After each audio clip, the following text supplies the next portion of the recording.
morning. Thank you for pasok. Oo naman. Good morning. Sir, No, mukhang kliyente pa yung abogado ko, ah. Sir, yung tanong ngayon, ano yung role mo doon sa paglatag ng 18 na sinasabing Marines? Itatanong ng NBI? May ano ba kayo, sir, doon? May role ba kayo?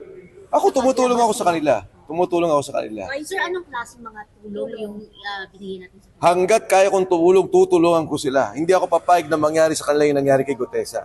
So, sir, mako-confirm mo na yung sasakyan ng misis mo yung ginamit nila? Actually, sa amin yun. Hindi naman kami hiwalay ng misis ko, eh. Ginamit nila, ng sir, misis niya, ginamit nila saan, sir? Yung sasakyan? Ginamit lang for transport. For transport. For transport. Ng Transportation lang nila. Transportation nila. Marami sila, di ba? 18. Hindi sa delivery, hindi ba? Hindi sa delivery. Ay, hindi. Wala. Hindi naman criminal offense magpahiram ng van siguro, no? Para saan daw po yung van? Anong ano po? Ginamit ng mga tao. Ako. Ganun lang. Anong activity? Walang gano'n. Nung ano ata, hindi ko alam eh. Sila nag-surveillance. Sinundan nga kami ng motor. Until now, sir, you're helping them with transportation. Sa ngayon sila nagpunta dito, alam ko eh. Nandiyan na ba sila? Nandito na. Andyan na Naabutan sila. ko. Sabay kami ni Levi. But I will help them as much as I can. Dahil sila nagsasabi ng katotohanan, hindi ako papayag yung nangyari kay Gutesa. At saka yung sa akin, harapin nila yung ano, ipatawag nila sa hearing. Maganda nga yung mga final na sa korte para mapatunayan yung mga binabanggit nila na mali-malitang delivery. Sir, lumapit sila sa'yo para magpatulong talaga. Itong ipin. Hindi ko sila nakausap. Nalaman ko na lang nung lalabas na sila. Pero sir, kilala mo itong mga. Tapos sir, Hindi rin eh, hindi ko sila kilala. In fact, Sergeant Gutesa, hindi ko rin kilala. To what extent po sir yung mga tulong na nibigay niya po sa kanya? Hanggat kaya ko silang tulungan, at tumingi din ako ng tulong sa publiko na kung matutulungan natin itong mga taong tutulungan natin. Dahil alam nyo naman, may pamilya to, 18 sila, may transportasyon, may mga pangangailangan. So nananawagan din ako sa publiko na kung maaari silang tumulong sa ating mga kasama dahil ito yung nagsasambulat ng katotohanan. Hindi sila dapat imbestigahan. Hindi dapat sila imbestigahan yung background nila. Ang dapat imbestigahan yung sinasabi nila. Dahil yung sinasabi nila tungkol sa korupsyon. Yung sinasabi nila tungkol sa delivery ng pera. Kaya yung sinasabi, di ba si Saldico yung mastermind? O ito na, lumantad yung mga galamay ni Saldico, yung nagdi-deliver ng pera. E di mapagdugtong-dugtong natin, saan ba nang galing yung pera? Nakaw ba yung perang yan? Yan ba yung sinasabi ni Saldico na 100 bilyon, 8 bilyon? Ito ba yung delivery ng pera kung kani-kanino? Eh dapat yan ang malaman ng taong bayan. Yan ang malaman natin lahat. Kasi pera natin yung buwis na binabayad din yung lahat. Pero questionable daw yung credibility nitong mga ex-Marines because some of them are hindi naman talaga directly nagtatrabaho kay Saldico. What do you say about it? Kung sincero ang gobyerno na alamin ang katotohanan at ito din ay pagsuporta sa sinabi ni Pangulong Marcos na maya naman kayo at alamin natin yung korupsyon na nangyari sa bansa, hindi dapat yung mga tinatanong nila yung, di ba, yung kredibilidad ng mga tao. Dapat tinatanong, totoo ba itong mga to? At itong mga Marines, handang humanap to kahit kanino. Yung mga sinabi nila, tinanong ko yung iba sa kanila dahil may mga tumatago akong kaibigan. Sinasabi ng mga kaibigan ko sa Kongreso, sa Senado, ano ba yung delivery na to? Nakita ko si Father Flavi, nag-file din ng kaso eh. Ang ganda niyan. Kailan siya nakita? Ano yung binigay na pera? Kay Congresswoman De Lima, nagsalita. Tinanong ko rin yung mga sundalo. Kailan ba ito nangyari? Nako, detalyado yung kwento nila. Walang kagatal-gatal, walang nervyos. Totoong pagkikwento lamang yung ginawa nila. So, hindi patas yung nakikita niyo. Kung Hindi talaga patas dahil bakit credibility ng mga taong sinasabi, di ba? At ito na nga, umami na sila, tao kami ni Saldico. Ang sabi ng gobyerno, si Saldico yung mastermind ng Silambilad, pagnanakaw sa gobyerno. Dito yung napapanahon para malaman talaga. Kasi maganda yan, dahil tinuturo din nila, ngayon ko lang nalaman na dati sabi ko si Mark Teksay at saka si Paul Estrada lang yung aide ni Saldico. Ngayon ko lang nalaman na 5 tao pala. Tapos yung delivery ng pera, parang Lanamove tsaka Grab. Pag deliver, may proof of delivery, sasend nila dun sa post nila, tapos isisend dun sa pinag-deliveran na ito po, nadala na po namin. And yan lahat, makikwento nila ng maayos, organisado, at walang pagsisinungaling. Sir, on claims that the Dutertes are behind this, yung 18 ex-Marines, what do you have to say about that, sir?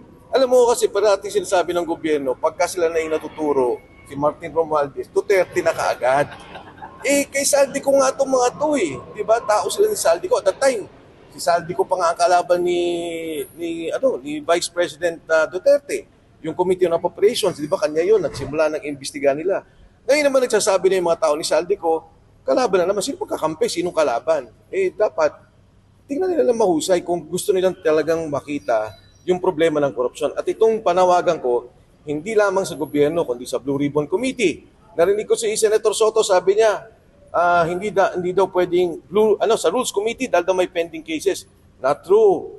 Decided na yan sa Benson versus the Senate. Sinabi na kahit na pending case, ay pwede pa rin ipatawag ang mga tao para malaman natin talaga. Dahil yung Blue Ribbon Committee, ang inimbestigahan niya, yung anomalya sa flood control scandal. So, dapat yan, ipagdikit-dikit nila yung issue, tingnan nila talaga kung talagang sincero tayo sa investigasyon. Sir, meron daw retired general na nag-recruit doon sa 103 na dating bodyguard. Ay, hindi naman bagong kwento yun. Kasi yung retired general talaga may boss sila di ba? Yung unang kinuha ni Saldico. So may mga tao talaga na mga opisyalis, in fact, hindi lang naman to yung mga sundalo, may mga opisyalis talaga na nakaisaldi ko. Pero itong mga to, again, ulitin ko hindi to kumita ng pera. Hindi to contractor, hindi sila DPWH official, hindi sila congressman o senador. Itong mga taong to, nag-deliver lang ng pera. Si Saldico ang boss nila, ang chairman ng appropriations, na itinuturo din ng gobyerno sa ngayon. Si Saldico yung gumagawa ng budget sa ilalim ni Speaker Martin Romualdez. At kung ang claims ng mga sundalo, claims ni Saldico, may delivery kay Pangulong Bongbong Marcos, titingnan ng komite. Dapat nga sabihin nila, hindi totoo yan. Kunyari, sabihin nila sa komite, mali kayo dyan, si Speaker Martin lang ang pinag-deliveran. Pwede nila sabihin ganun pero yung sabihin totally hindi totoo, walang katotohanan, at ito'y invento lamang, mali naman yun. They have nothing to gain for telling the truth. In fact, delikado sila ngayon. Ngayon, pinag-iimbestigahan pa sila. At hindi nga, katulad ng sinabi ko, yung nangyari kay Gutesa, hindi rin ako papayag. Kung yung logs daw ng air taxi disputes yung claim ng isa sa mga members ng Marines na nag-deliver daw sa Ilocos kay PBBM. Napakadaling imbestigahan yan. Napakadaling imbestigahan sa air taxi. Pakunin nyo yung CCTV sa hangar.